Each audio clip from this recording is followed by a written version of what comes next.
Bonsoir.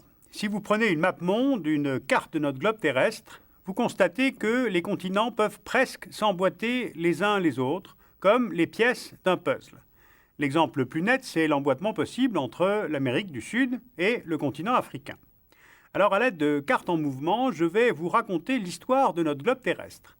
À partir d'un continent unique qui s'appelait la Pangée, il y a environ 250 millions d'années, se sont formés les continents que nous connaissons. Ils se sont fractionnés, ils ont lentement dérivé pour aboutir à cette carte du monde dont nous sommes familiers aujourd'hui. Voilà notre globe terrestre il y a à peu près 300 millions d'années, c'est-à-dire à la fin de l'ère primaire. Notre Terre n'a pas encore les contours que nous lui connaissons aujourd'hui, et il n'existe alors qu'un seul continent qu'on appelle la Pangée.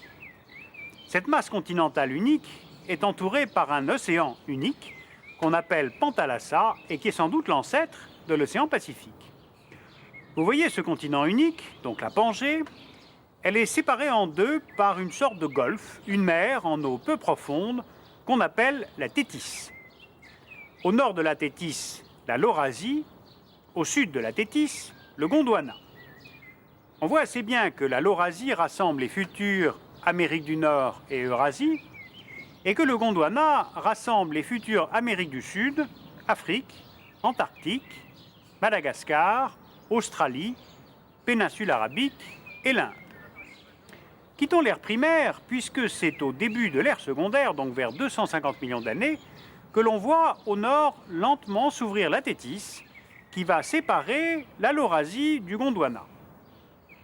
On voit apparaître le canal du Mozambique, qui va peu à peu séparer Madagascar de l'Afrique orientale, puis tout un bloc australo-indo-malgache qui se dissocie du bloc constitué de l'Amérique du Sud et de l'Afrique d'une part, et du bouclier antarctique d'autre part.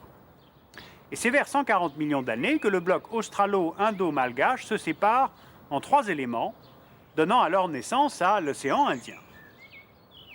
On voit quelques millions d'années plus tard, toujours dans l'ère secondaire, un écartement des Amériques par rapport à l'Afrique et à l'Europe. Et c'est cet écartement qui va former l'océan Atlantique. L'Amérique du Sud et l'Afrique se disjoignent il y a à peu près 110 millions d'années, et l'Amérique du Nord se sépare progressivement de l'Eurasie. Ces dérives continentales, lorsque les continents entrent en collision, donnent naissance à des chaînes de montagnes comme la cordillère des Andes en Amérique du Sud ou les Alpes en Europe. Arrêtons-nous un instant à cette phase de la formation du globe. L'ère secondaire, vous l'avez compris, est une période active pour la dérive des continents, mais elle est importante à retenir aussi pour comprendre l'évolution des espèces animales. Parce que c'est pendant l'ère secondaire que se développent les reptiles et qu'apparaissent les premiers dinosaures. Les mammifères et les oiseaux ne s'épanouiront qu'au tertiaire, après l'extinction des dinosaures. Au cours du tertiaire, le globe terrestre commence déjà à ressembler à celui que nous lui connaissons. On commence à reconnaître l'Amérique du Nord et l'Amérique du Sud, même si le Groenland est encore en partie soudé à l'Amérique du Nord et aux îles Britanniques. Les deux Amériques ont donc une histoire relativement indépendante l'une de l'autre, et on repère cela d'ailleurs très bien dans la faune, puisque le continent sud-américain a conservé une faune archaïque, par exemple avec des marsupiaux, des tatous, des fourmiliers, que l'on ne retrouve pas en Amérique du Nord, alors qu'on les retrouve aujourd'hui en Australie et à Madagascar. Regardons maintenant l'Asie. Vous voyez, ce continent a encore une forme insolite au tertiaire, parce que l'Inde est toujours séparée du Gondwana, elle n'a pas encore rejoint l'Asie. Alors elle va venir s'y souder vers 25 millions d'années avant, percutant alors le socle du Tibet, ce qui a abouti à la montée, on dit la surréction, de l'Himalaya, donnant ainsi au continent asiatique son visage presque actuel. Ce qu'il faut savoir, c'est que le mont Everest continue à s'élever chaque année, encore aujourd'hui, de 2 à 3 cm par an, parce que la plaque indienne poursuit sa poussée sous le continent asiatique. Pendant ce temps-là, à l'est comme à l'ouest, la Tétis évolue vers la fermeture. Nous sommes à la fin de l'ère tertiaire, l'Afrique et la péninsule arabique viennent se souder à l'Europe par les deux extrémités. Cette gigantesque mer, désormais fermée sur elle-même, voit son niveau s'abaisser presque jusqu'à l'assèchement. Et c'est alors que survient, il y a près de 5 millions d'années, l'ouverture d'une faille qui sera le futur détroit de Gibraltar et qui va à nouveau combler cette cuvette. Les rivages de la Thétis deviennent alors peu à peu ceux de la Méditerranée que nous connaissons aujourd'hui. C'est au cours de cette même période que la mer Rouge vient séparer l'Afrique de la péninsule d'Arabie. La célèbre Rift Valley en Afrique commence à s'ouvrir. De l'autre côté de l'océan Atlantique maintenant formé, les deux Amériques se rejoignent. Et cette soudure, qui va former plus tard l'isthme de Panama, va autoriser les grandes migrations de la faune, qui seront encore freinées plus au sud par la barrière désertique du Mexique. C'est pendant cette période que l'on voit apparaître des hominidés avec les australopithèques, dont des ossements vieux de 4 millions d'années ont été découverts dans la vallée de l'Omo, en Éthiopie. La célèbre Lucie vient en effet de là. Voilà, nous sommes à la fin de l'ère tertiaire, c'est-à-dire il y a près de 2 millions d'années. Notre Terre a sa physionomie actuelle, mais elle reste en pleine évolution. La dérive des continents se poursuit, les plaques continentales continuent de bouger. Alors faisons pour finir un petit peu de fiction en poursuivant le raisonnement applicable à partir de la dérive des continents. Ainsi, nous allons pouvoir visualiser à quoi pourrait ressembler notre Terre dans quelques millions d'années. Si les mouvements des continents mis en évidence par la tectonique des plaques se poursuivent à leur rythme actuel, on devrait assister à un mouvement des Amériques vers l'ouest, de l'Australie vers le nord, une plus grande ouverture de la mer Rouge et à la séparation de la corne de l'Afrique du reste du continent par l'ouverture des rifts africains. Alors vous le voyez, notre Terre est en perpétuelle évolution. Et la connaissance de cette évolution est importante parce qu'il s'agit d'une Terre, après tout, sur laquelle nous vivons, que nous cultivons et où nous avons construit sans cesse des villes. Ces mouvements provoquent des explosions volcaniques, du Pinatubo aux Philippines par exemple, les tremblements de terre à San Francisco, à Kobe au Japon, en Turquie, en Algérie, avec les conséquences que l'on connaît. Or, ce savoir, en fait, est assez récent. On le doit à un scientifique allemand, un géophysicien, qui s'appelle Alfred Wegener, et qui, le premier, avait émis l'hypothèse qu'il existait un continent unique, qui se serait peu à peu morcelé. C'est Wegener, le premier, qui a émis la théorie de la dérive des continents, et il faudra attendre les années 60 pour que les idées de Wegener soient reprises et intégrées à la théorie de la tectonique des plaques, les mouvements des plaques terrestres et marines. Alors comment fonctionne cette dérive des continents ? Pourquoi ces tremblements de terre, dont la gravité des conséquences augmente avec l'emprise grandissante de l'homme sur la Terre ? Eh bien évidemment, les cartes aident à comprendre. Voici le planisphère où sont représentés les 6 continents. L'Europe, l'Afrique, l'Asie, l'Amérique, l'Océanie et l'Antarctique. Ces continents et les océans reposent sur des plaques qui se répartissent sur l'ensemble de la surface du globe terrestre. On voit du nord au sud la plaque nord-américaine, la plaque euro-asiatique, la plaque sud-américaine, l'africaine, l'australo-indienne, la plaque pacifique et la plaque antarctique. Regardez ces plaques, que sont-elles exactement ? Si on prend une coupe de la Terre, on constate que ces plaques constituent ce qu'on appelle la lithosphère, c'est-à-dire la partie externe de la croûte terrestre. Ces plaques sont rigides et relativement froides, mais elles reposent sur un milieu plus dense, visqueux, plus chaud du manteau terrestre qu'on appelle l'asténosphère. Eh bien, c'est sous l'effet de lents mouvements au sein de l'asténosphère que les plaques lithosphériques qu'on vient de voir se déplacent les unes par rapport aux autres.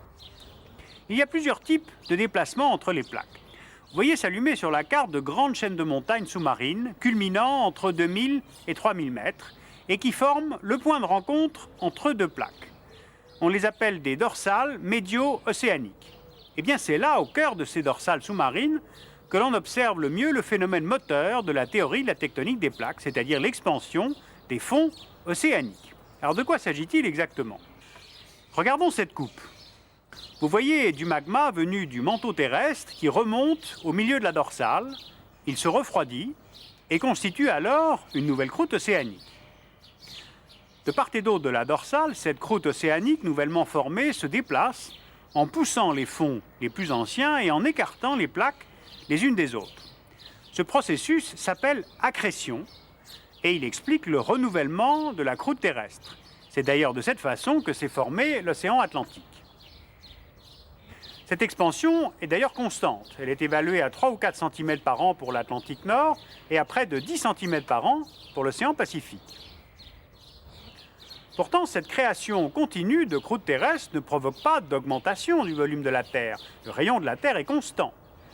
S'il existe des zones en expansion, c'est qu'il doit donc exister aussi des zones de destruction, c'est-à-dire des régions où les plaques se rapprochent ou se chevauchent.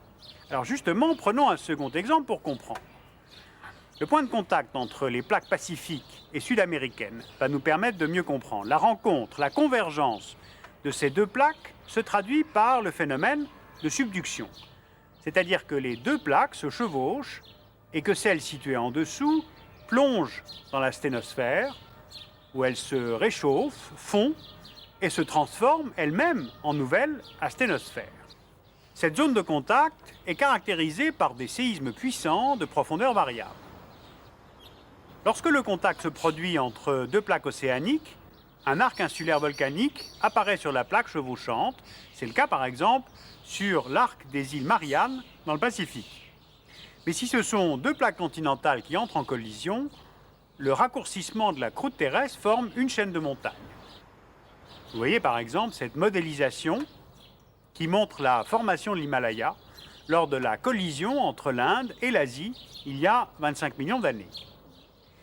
Et le point de jonction entre deux plaques convergentes est toujours matérialisé par des fosses sous-marines qui peuvent atteindre jusqu'à 10 000 mètres de profondeur. La majeure partie de ces fosses jalonnent d'ailleurs le tour de l'océan Pacifique.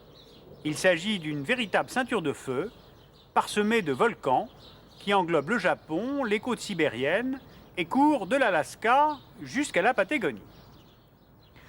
Enfin, rendons-nous en Californie maintenant, pour voir le point de contact entre la plaque nord-américaine et la plaque pacifique. C'est là que se trouve la longue faille de Sant Andreas. Elle est née du frottement des deux plaques l'une contre l'autre, un tel glissement provoquant de nombreuses fractures. Ces déplacements des plaques les unes par rapport aux autres sont essentiels pour comprendre les éruptions volcaniques et l'activité sismique de notre globe terrestre. À l'intérieur des plaques elles-mêmes, il y a peu de tremblements de terre, peu d'activité sismique, mais les marges de ces plaques sont les zones actives sismiquement. Si nous superposons à notre planisphère les principales eaux sismiques, on voit bien qu'elles se superposent clairement aux limites des plaques lithosphériques. Si le Japon, la Californie, l'Italie, la Turquie subissent une activité sismique et volcanique assez forte, c'est parce qu'ils sont situés à la limite de deux plaques et qu'ils sont donc très vulnérables. Mais il existe aussi des volcans en plein milieu de certaines plaques. Leur présence résulte en fait de l'activité de ce qu'on appelle des points chauds. Ce sont des remontées de magma profond qui, lors de leur ascension vers la surface, percent cette surface rigide des plaques et forment des volcans en surface. Le point chaud est fixe, alors que le plancher, lui, il bouge. On peut donc avoir des alignements successifs de volcans d'âge croissant. Le meilleur exemple, d'ailleurs, c'est la chaîne des îles Hawaï. Cet archipel est en réalité l'extrémité émergée de la plus longue chaîne de volcans de notre globe, plus de 90 volcans. Et elle s'étend à partir de la presqu'île du Cap Chapka. C'est là une parfaite illustration du déplacement du plancher océanique. Alors vous le voyez, les marges de ces plaques sont des zones à haut risque naturel et leur étude est primordiale pour anticiper les risques d'éruptions volcaniques ou de tremblements de terre. Le séisme de Kobe au Japon en 1995 a montré que la connaissance des risques sismiques devait servir avant tout à la prévention, c'est-à-dire à la prise en compte du respect de très strictes normes parasismiques dans la construction des villes. Car dans le cadre du Japon, on a l'addition et de zones à forte sismicité et de zones très densément peuplées. On a à peu près les mêmes paramètres pour la Turquie ou pour l'Algérie, par exemple, où les tremblements de terre ont des conséquences économiques, politiques et évidemment surtout humaines. Alors vous le voyez, l'enjeu de la compréhension de la tectonique des plaques, de la dérive des continents, dépasse de loin le seul domaine scientifique.